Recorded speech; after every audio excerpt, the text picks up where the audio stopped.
देखिए साथियों, आज का जो टॉपिक है वो है मेश का 3D वेक्टर का है। अब कोऑर्डिनेट कहो या वेक्टर फॉर्म में कहो, आरपीएससी के लिए ये बहुत ज्यादा इंपॉर्टेंस रखता है। अगर आप आरपीएससी की प्रिपरेशन कर रहे हैं तो भी, और आप 12th का बोर्ड का एग्जाम दे रहे तो भी, क्योंकि इसमें मैं वही पार्ट ले रहा हूं जो आरपीएससी में सेकंड ग्रेड के अंदर पूछे जाते हैं अक्सर, और ये वही क्वेश्चन है जो 12th मैथ्स के अंदर है। देखिए यहां कह रहा है कि आपके एक लाइन का इक्वेशन फाइंड करना है जो पॉइंट 1 2 3 से पास होती है और जो वेक्टर 3i + 2j - 2k के पैरेलल है। देखिए दो चीजें जैसे सामने आती है, अगर मैं पहला ये ले लेता हूं कि r = a + λb, यही तो लाइन का इक्वेशन है। ए पॉइंट को दर्शाता है, बी डायरेक्शन को दर्शाता है, तो उस कंडीशन में इक्वेशन क्या बन जाएगा? r = a यानी कि i + 2j + 3k, ये तो हो गया आपके वेक्टर ए इस पॉइंट से, फिर प्लस और लेमड़ा, और ये बी वेक्टर के पैरेलल, तो ये बी की जगह सीधा सीधा आप इसको पुट कर लें, यही आपके इस क्वेश्चन के आंसर हो जाएंगे। ये आपके वेक्टर फॉर्म में इस लाइन का इक्वेशन। अगर हम इसी को कार्टेशियन फॉर्म में लिखें तो वो क्या बन जाएगा कार्तीय रूप में? आपको यहीं से डायरेक्ट लिखना, देखो x - x1, तो x1 आपके 1, ठीक है, y - y1 यानी कि आपके पास 2, z - z1 यानी कि 3। अब आपको इसके नीचे क्या लिखने? इनके डायरेक्शन रेशियोज लिखने, जो कि आपके इस डायरेक्शन में दे रखा है 3 2 -2, तो ये 3 2 -2, ये आपके कार्टेशियन फॉर्म में कार्तीय रूप में लाइन का इक्वेशन जो इसने पूछा है, किसी भी रूप में पूछे बस यही तरीका आपको यूज करना है। नेक्स्ट क्वेश्चन क्या कह रहा है? सेम वही कंडीशन, पहले इसने पॉइंट दे रखे थे 1 2 3, अब की बार उसी को इसने पोजीशन वेक्टर यानी कि स्थिति सदिश दे दिया है, और कह रहा है कि ये i + 2j - k के समांतर है। तो आपको लाइन का इक्वेशन निकालना है, तो क्या बन जाएगा? इक्वेशन ऑफ रिक्वायर्ड लाइन वो बन जाएगा r = a + λb, तो ये r = a तो हो जाएगा आपके 2i - j + 4k जो इसने दे रखा है, और प्लस लेमड़ा इंटू इस वेक्टर के पैरेलल है, तो ये i + 2j - k, यही तो आपके आंसर हो जाएंगे इस क्वेश्चन के। लाइन का इक्वेशन है, ये आपके फर्स्ट पार्ट है जो वेक्टर फॉर्म में है। अगर इसी को सेकंड पार्ट में आपको कार्टेशियन में लिखना है कार्तीय रूप में, तो ये क्या बन जाएगा?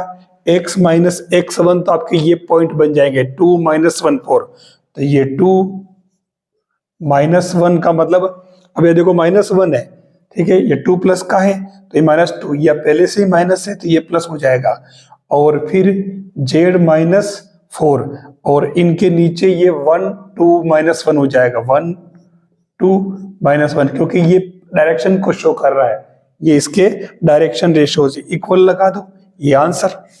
बस ये किसी फॉर्म में पूछे तो आपको एकदम दिमाग बैठ जाए कि लाइन का इक्वेशन वेक्टर फॉर्म में हो या अपने कार्टेशियन फॉर्म में, किसी फॉर्म में हो, एक दूसरे के अंदर कन्वर्ट करने वाला सिस्टम दिमाग में आ जाना चाहिए। यहां पर भी लाइन का इक्वेशन फाइंड करना है, लेकिन सिस्टम चेंज। एक बात तो सेम दे रखी कि ये -2 4 -5 से पास होती है लाइन, और इस लाइन के पैरेलल है, तो चेंज क्या होगा? देखिए पैरेलल होते ही पॉइंट जो है वो आपके ये गिवन ये यूज रहेंगे, तो आपके जो रिक्वायर्ड लाइन है वो क्या बन जाएगी?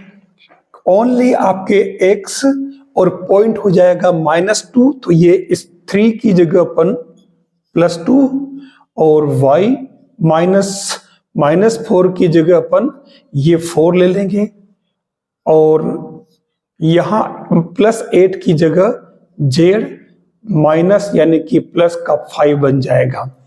बस पॉइंट आपके ये जो 3, 4, 8 थे इनकी जगह अपन ने चेंज कर दिया, साइन का ध्यान रखना पड़ेगा। ठीक है, अब इसमें नीचे ABC डायरेक्शन रेशियो आते हैं, तो वो कहां से, क्योंकि इस लाइन के पैरेलल है तो डायरेक्शन रेशियो क्या बताते हैं, डायरेक्शन दिशा बताते हैं।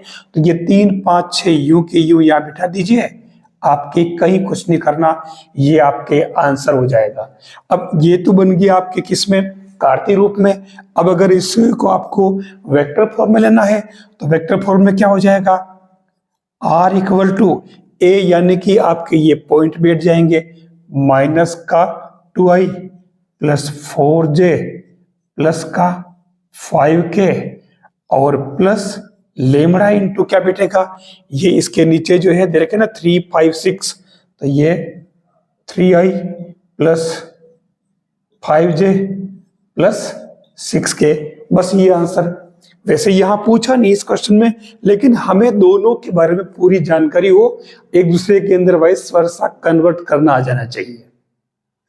नेक्स्ट क्वेश्चन कह रहा है कि ये उस लाइन का इक्वेशन फाइंड करना जो 2 पॉइंट से पास होती है, और ये दोनों पॉइंट कौन से दे रखे, A और B। देखिए x, y, z में सिमेट्रिक फॉर्म लाइन का इक्वेशन निकालना है, हम वेक्टर फॉर्म और कार्टेशियन फॉर्म दोनों निकाल लेते हैं।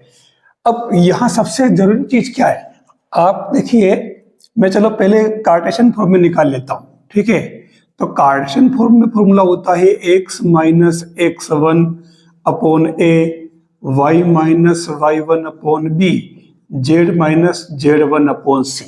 ये होता है, आप सीधा सीधा इसमें x1, y1, z1 इनकी जगह तो आप इनमें से कोई सा भी एक पॉइंट पुट कर ले, भले a वाला पुट करें भले b वाला, दोनों ही रिप्रेजेंट करेंगे। हम पहले ए वाले ही कर लेते हैं, कौन सा फर्क पड़ेगा, दोनों में से एक करना है, दोनों नहीं करने, दोनों में से कोई सा भी कर सकते हो। ठीक है, तो 3 लिया तो ये x - 3 = y + 2 = z + 5। अब हमें चाहिए ABC कहां से लाओगे, अगर आपको पता हो तो ये A आपकी दिक् अनुपात है ABC, तो A मतलब x2 - x1, B मतलब y2 - y1, C मतलब z2 - z1 होता है। तो ये x2 - x1 तो ये हो गया आपके कितना 0, y2 - y1 ये भी हो गया आपके 0, z2 - z1 ठीक है, तो 6 + 5 तो ये हो गया 11। ये इसके आंसर हो जाएंगे और कुछ भी नहीं करना, देख लो ये कार्टेशियन फॉर्म में आ गया।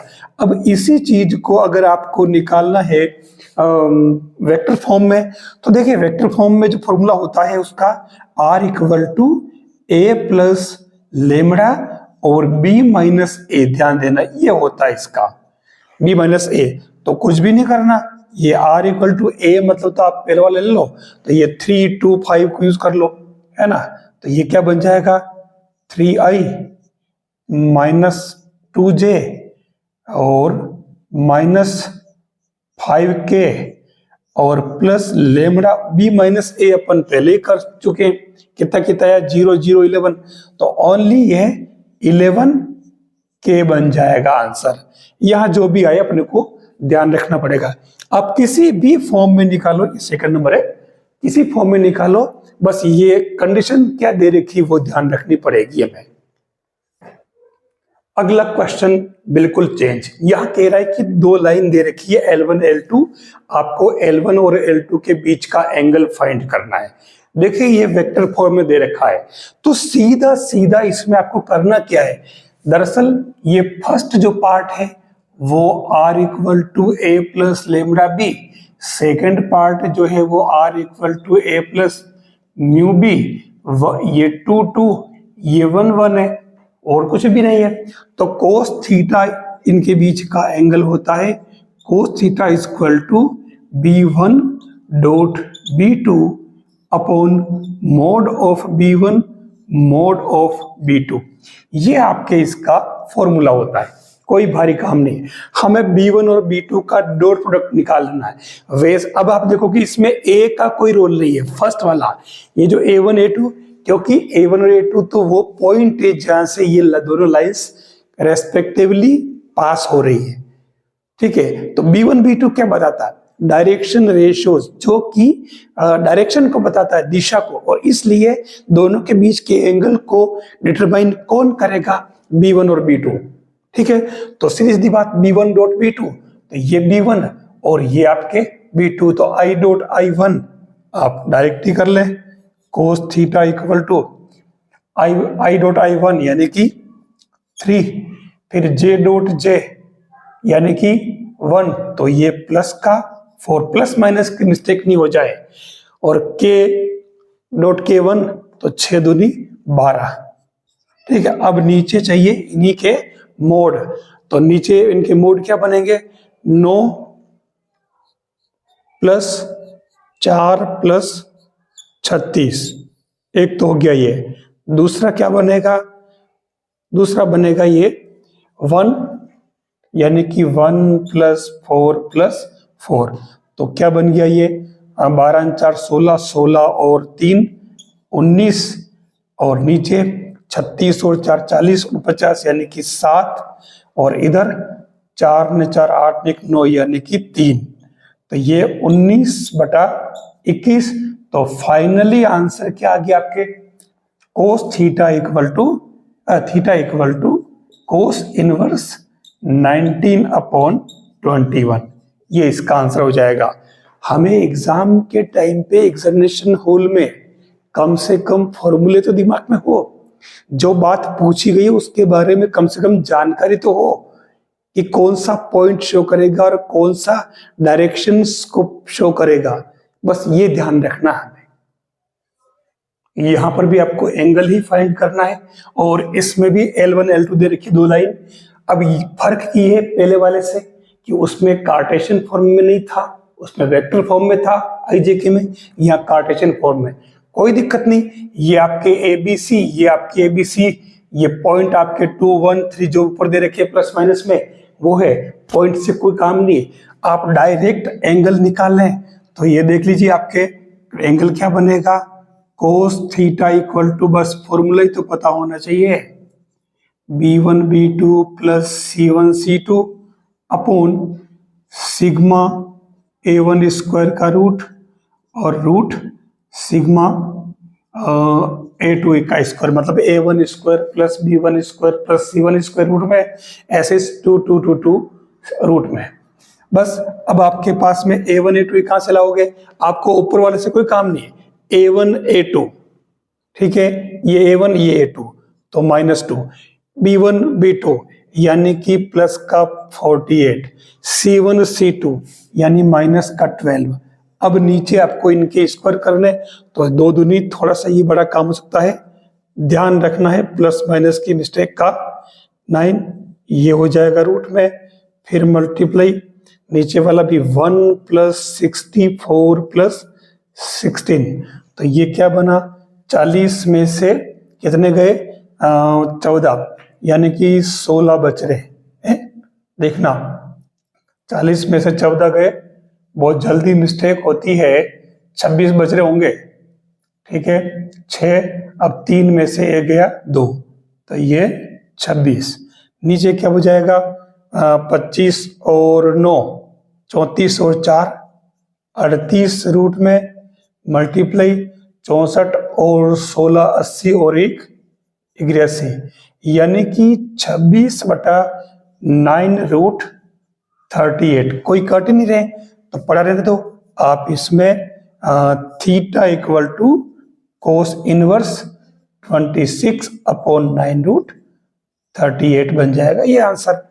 बस यही तो ध्यान रखना है। अब आपको भले एंगल पूछे या लाइन का इक्वेशन पूछे, कोई फर्क नहीं पड़ता, आप आज इसी वे में कर सकते हो। बहुत ही प्यारा क्वेश्चन दिया है। ये कह रहा है कि L1 और L2 दो लाइन दे रखी है, इनकी इक्वेशन दे रखे, और ये कह रहा है कि L1 परपेंडिकुलर टू L2, दोनों लाइन परपेंडिकुलर है और आपको इस P की वैल्यू फाइंड करनी है। तो इसके लिए हम करेंगे क्या? थ्योरी के साथ साथ हमें कुछ चीज जानना होनी चाहिए। सबसे पहले हम इस L1 को रीअरेंज करेंगे। कैसे? आप 1 माइनस एक्स है तो ये x माइनस 1 अपॉन माइनस 3 करेंगे, x minus x1 upon a के पैटर्न में। फिर यहाँ पर आप देखो कि यहाँ y का कोफिशिएंट 7 है, अपने को 1 करना पड़ेगा, तो ये y minus 2 upon 2p upon 7 बन जाएगा, तभी ये y minus y1 upon b बनेगा। फिर यहाँ ये ओरिजिनल फॉर्म में ही है, कोई चेंज नहीं करना।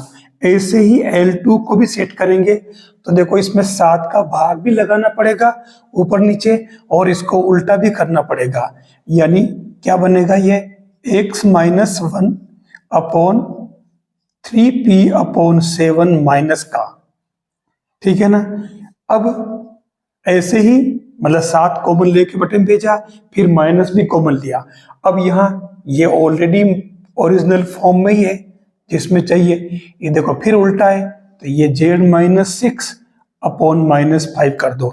अब ये दोनों लाइन मानक रूप में आ गई है। अब हमें करना क्या है, परपेंडिकुलर दे रखी है ये वाली बात, तो इसके लिए शर्त क्या होती है, जो अभी अपन ने कोस थीटा वाला यूज किया फॉर्मूला एंगल का, थीटा 90 हो जाएगा। तो उस केस में L1 perpendicular to L2, it means A1 A2 B1 B2 C1 C2 equal to 0।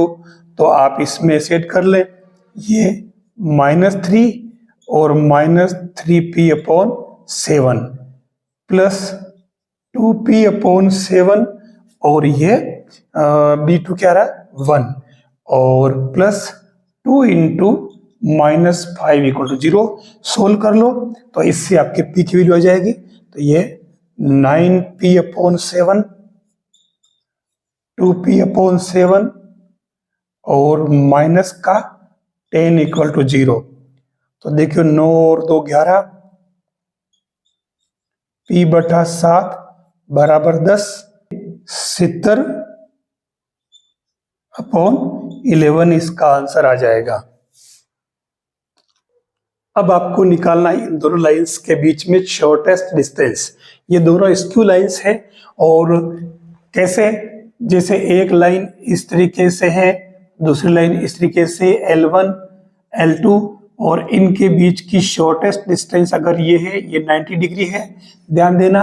उस केस में मैं एक काम करता हूं कि ये 90 डिग्री वाली जो लाइन है ना, शॉर्टेस्ट डिस्टेंस जो अपने को निकालनी है AB, इस AB की दिक् को जाए अगर L M और N मान लेता हूं, तो आपको ये जानकारी है कि L1 और ये AB दोनों परपेंडिकुलर है, L1 परपेंडिकुलर टू AB, और इस केस में A1 A2 plus B1 B2 plus C1 C2 वाली सिस्टम यूज कर लेता हूं। तो मैं पहले L1 को AB से ले रहा हूं, तो ये क्या बनेगा 7L माइनस 6M और प्लस N इक्वल टू 0, और दूसरी बार L2 परपेंडिकुलर टू AB, तो ये हो जाएगा L minus 2M plus N equal to 0। अब यहां पर अपने को LMN की वैल्यू निकालनी है, तो बहुत इजी तरीका, सीधा सीधा आप क्या करें, L upon cross multiplication -6 into 1 -6, फिर -1 इंटू -2 यानी कि +2, फिर M को माइनस में कर ले क्योंकि अपन यहाँ से चेंज नहीं करे, रिवर्स नहीं करे, इसलिए। तो फिर ये M निकालेंगे तो 7 इंटू 1 7 और 1 इंटू 1 क्या हो जाएगा 1, तो ये माइनस का 1, ठीक है। अब यहाँ आगे क्या बन रहा है देख लीजिए,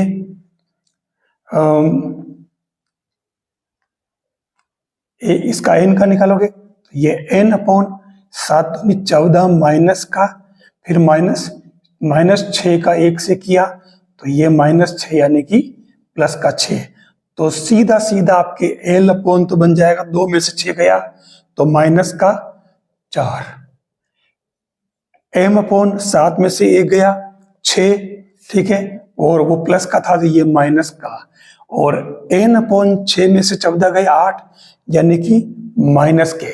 तो एक तरह से ये आपके क्या बन गया L अपॉन, क्योंकि 2 से सब कट रहे हैं, तो L अपॉन 2 M अपॉन 3 और N अपॉन 4। यही आपके एलिमेंट की वैल्यू है।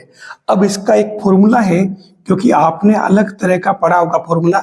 देखिए, L into alpha 1 minus alpha 2, M into beta 1 minus beta 2, N into gamma 1 minus gamma 2। ठीक है, और इसके अपोन में L square M square N square का रूट हो जाएगा मोड में। ये इसका तरीका रहेगा। अब वैल्यू पुट करो, तो जैसे ही वैल्यू पुट करोगे आप, बस ये आंसर है। आपने इसके अलग तरीके पढ़े, ध्यान रखना, ये एक बहुत इंपॉर्टेंट फॉर्मूला है, तो आप इसमें यूज कर लें। एल आपके कितना 2, अल्फा 1 माइनस अल्फा 2। यहाँ पॉइंट सही रख लीजिए आप। पॉइंट क्या बन रहा है देखो आपके, पहला पॉइंट तो बन रहा है आपके -1 -1 -1, और दूसरा पॉइंट बन रहा है आपके 3 5 और 7। तो क्या बनेगा ये, अल्फा 1 माइनस अल्फा 2 यानी कि माइनस का 4, फिर m की वैल्यू 3, फिर बीटा यानी -1 माइनस 5 माइनस का 6, फिर n आपके 4, गामा 1 माइनस यानी कि माइनस का 8, और अपोन में आपके L स्क्वायर यानी कि 4 + 9 + 16 का रूट। सोल्व कर लो इसको, तो ये बन रहा माइनस का 8, माइनस का 18, माइनस का 32, और ये कितना बन रहा 16 और 30, 30 और 9 39 बन रहे हैं। इसके अंदर मिस्टेक तो नहीं हुई, देखो 2 दूनी 4, ओह 2 दूनी 4, ये ब्रैकेट था, अभी तो गड़बड़, 2 दूनी 4 है ना, तो 16 4 20 और 9 29, ये आ गया। मोड़ में डाल दो तो ये क्या आएगा, तो सब प्लस में हो जाएगा, तो 18 32 50 और 8, ये बन जाएगा 58 अपॉन रूट 29।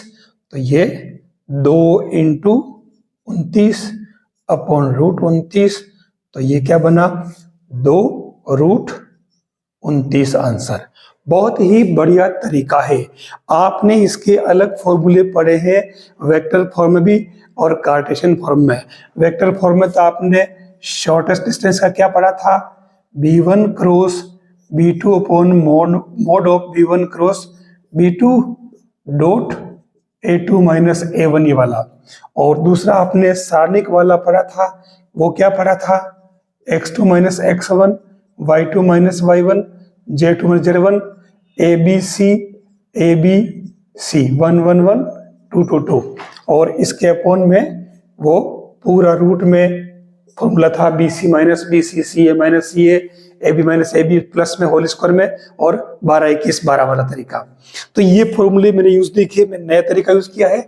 ये फॉर्मूला आपके बहुत ज्यादा काम आएगा, वो ज्यादा काम नहीं करना, बस 2 ही बार में काम हो रहा है और आपका सही आंसर आ रहा है शॉर्टेस्ट डिस्टेंस के लिए।